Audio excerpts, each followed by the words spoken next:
Bienvenidos al canal y hoy voy a hablar un poquito sobre un proceso que es simple, pero ha traído complejidades importantes en el ser humano.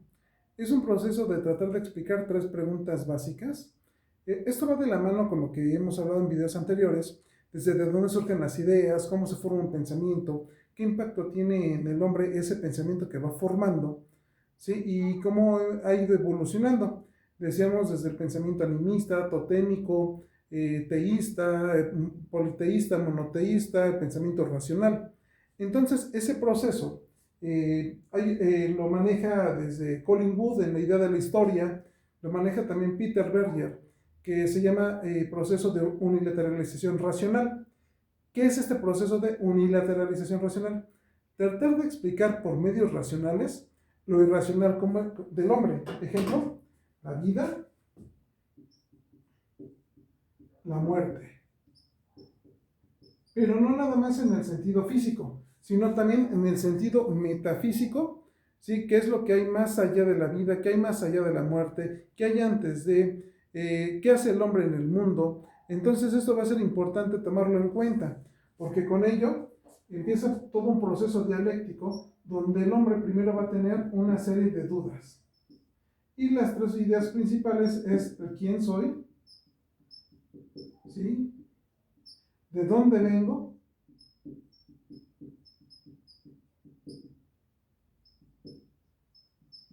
¿Sí? ¿Y a dónde voy?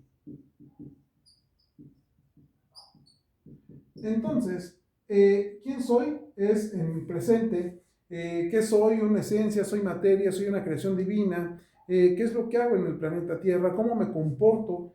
¿Cómo me relaciono conmigo mismo, con la naturaleza, con mis semejantes, con el concepto de divinidad?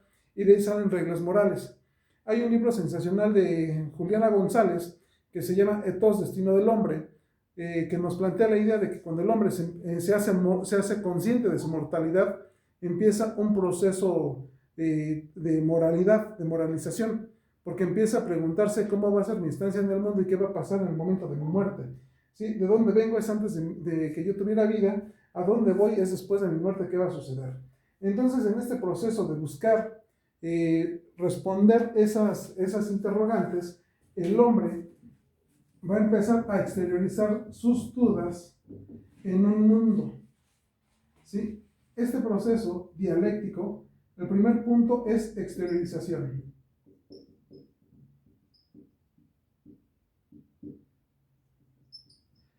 Es plantear fuera de sí las distintas preguntas y va a buscar respuestas en una naturaleza, la cual va a ser un objeto de estudio. Este objeto de estudio va a implicar dos cosas. Una, conocer a la naturaleza como objeto, pero conocerse el hombre como objeto dentro de la naturaleza. Y aquí viene el descubrimiento de las leyes de la naturaleza. Y ese conjunto de leyes que empieza el hombre a encontrar, les empieza a dotar características racionales y dar distintos nombres a lo que no conoce, entre ellas Dios, ¿sí? En ese conjunto de reglas. Entonces, este punto en particular se llama objetivación.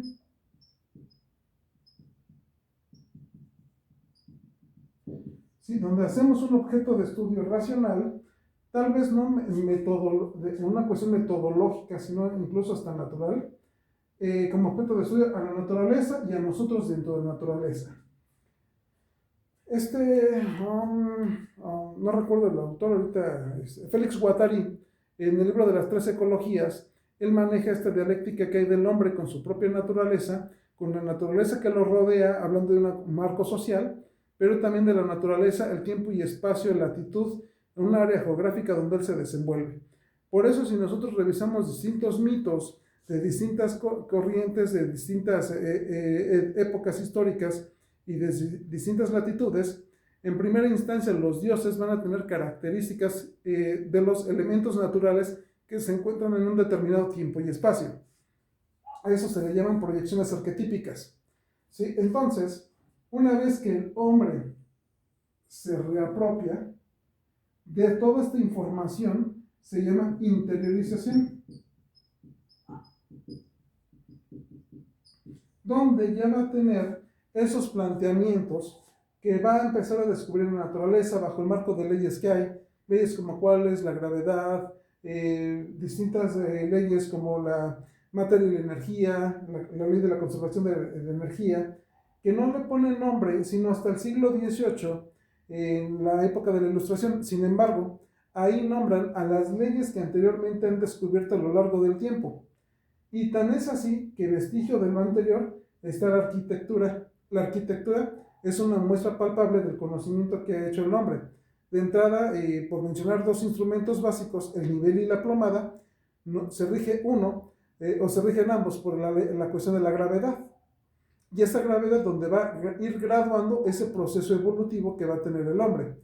Por eso lo vamos a ver en las pirámides, cómo va a ser ese proceso gradual, y donde cada una de esas pirámides va a tener centros ceremoniales a los que llaman ara, altar o altar, que quiere decir punto alto o punto bajo, donde se hacen rituales sagrados. Entonces ahí son muestras de que el hombre necesita la idea de un centro también. Entonces esta interiorización, el hombre va a empezar a adquirir una identidad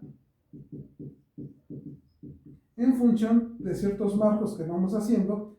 Aquí hay dos fenómenos que nos van a generar, o tres fenómenos que nos van a generar esta búsqueda de todo este conocimiento.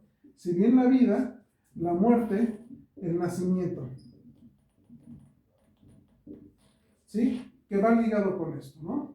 Entonces, estos tres fenómenos van a hacer que el hombre se detenga un poco y a dejar esta vida nómada para empezar a ser sedentario. ¿Sí? Entonces, en este sedentarismo, el hombre va a buscar o va a construir esas respuestas, más que va a encontrar, él mismo las construye en función de lo que les comentaba. Esta unilateralización racional, ¿qué implica este proceso? Este proceso de unilateralización racional es tratar de dar explicaciones o construir explicaciones sobre elementos como vida, muerte, incluso también el sueño, ¿sí? Por mecanismos racionales. ¿Sí? En esta parte, el hombre, al tratar de buscar una explicación racional a lo que le rodea y a sí mismo, va generando algo importante. Va generando una imagen muy pequeña de sí mismo que alcanza a ser explicado por mecanismos racionales. ¿Sí? Todo esto lo va a explicar la razón.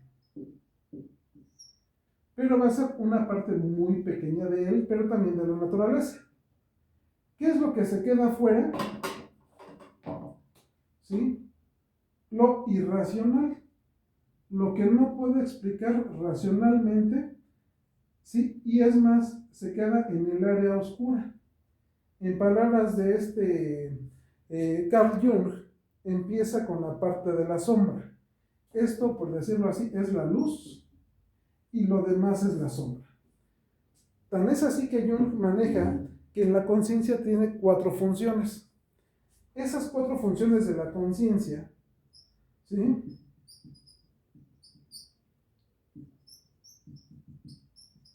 ¿Sí? Que viene de esta parte cuaternaria del hombre. La primera de ellas va a ser la razón. La razón que te lleva a explicar de mecanismos, métodos naturales, métodos ordenados, mediante un discurso, qué es lo que va a hacer el hombre.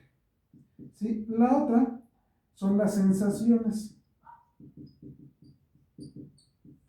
¿Sí? Lo que el hombre está percibiendo por sus sentidos también lo va dejando de lado, sino la razón que te da la parte medible. Fíjense tan solo cómo lo seguimos aplicando cotidianamente. Cuando alguien dice te amo, una de las preguntas es ¿qué tanto? Al preguntar qué tanto o cuánto me ama, vamos a ir por mecanismos medibles lo que haces o lo que dejas de hacer para expresar el amor que me tienes. Entonces esa va a ser una trampa importante de la razón. ¿Sí? Sensación, ¿sí? También tenemos la parte emoción, ¿sí? ¿Como cuáles? Pues el miedo, la angustia, la culpa. Aquí la trampa de estas emociones, por mencionar otras más, alegría, Podemos sentir estas emociones, podemos vivenciarlas, pero no podemos acceder a ellas hasta que le entramos en un proceso terapéutico para empezar a conocer y manejar y saber qué hacer con esas emociones y también con nuestras sensaciones. ¿Sí? Y también hay algo muy importante en el inciso D, que vamos a tener algo que nada más usualmente damos coloquialmente, la intuición femenina. La intuición es de todos. Esta intuición ya la tenemos, pero la podemos ir desarrollando sobre ejercicios determinados, sobre ejercicios específicos. ¿Qué es la intuición? En palabras de Carl Jung, es ver qué es lo que hay detrás de la esquina. ¿Sí? Es decir, prever acontecimientos. No necesariamente sospechar, sino prever acontecimientos. Lo que también le podemos llamar clarividencia. Y esto se puede ir educando. Sí, y no es necesariamente que entremos a terrenos metafísicos o otros para empezar a desarrollar esa clarividencia, ¿no? Simplemente son por procesos que podemos ir viendo, que podemos ser conscientes, ir desarrollando, que nos podemos hacer conscientes y por lo tanto responsables de todo este punto, ¿no? Entonces aquí, este proceso de unilateralización racional deja de lado desde el B hasta el D. Entonces, en ese marco de referencia nosotros nos desenvolvemos. Por lo tanto, en un proceso de autoconocimiento, pues quizás es ir descubriendo todo esto. Y eso no es área fácil ni un área ligera, sino es una parte muy compleja, frustraciones, muchos escollos. ¿Por qué? Porque es netamente individual. Nos podemos adherir a una religión, pero no necesariamente nos va a llevar a ese conocimiento de sí mismo, en palabra de Jung. Sin embargo, es un camino para empezar, ¿sí? Y lo importante es ver que este proceso ha tenido impacto a lo largo de la historia. A nosotros nos educan y no nos dicen de dónde salen esos preceptos. Sin embargo, aquí la tarea que podemos ir haciendo es cómo se construyó toda esa interpretación del mundo que tenemos. No quiere decir que la interpretación del mundo sea buena o mala. Quiere decir que es la que tenemos, que en algunas veces nos es funcional, otras tantas disfuncional, y si es disfuncional, pues podemos modificarla.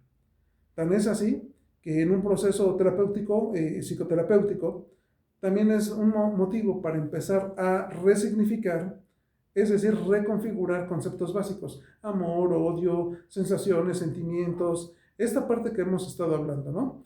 Pues chicos, de antemano gracias por acompañarme, muchas gracias y posteriormente vamos a empezar con la parte de los mitos, después de la cosmovisión y por último lo que es una cultura, para ya empezar en terrenos, después de esos temas, para empezar a entrar a terrenos más psicoterapéuticos, más tanatológicos. Esta parte se me ha hecho interesante, los videos anteriores y para empezar a tener un mapa de cómo se empieza a construir las creencias, ¿no? Jorge Bucay, en el libro de El Camino de las Lágrimas, nos plantea ante una interrogante o la angustia que nos da que hay después de la muerte. Él nos dice, lo que tú creas es lo que va a suceder. El problema es que muchas veces no sabemos qué creemos y en qué se basa lo que creemos. Por lo tanto, tiende a ser disfuncional para nosotros, y más para una persona que está al borde de la muerte o está cercana a que una persona muy querida esté cercana a la muerte. Pues muchas gracias y estamos en contacto.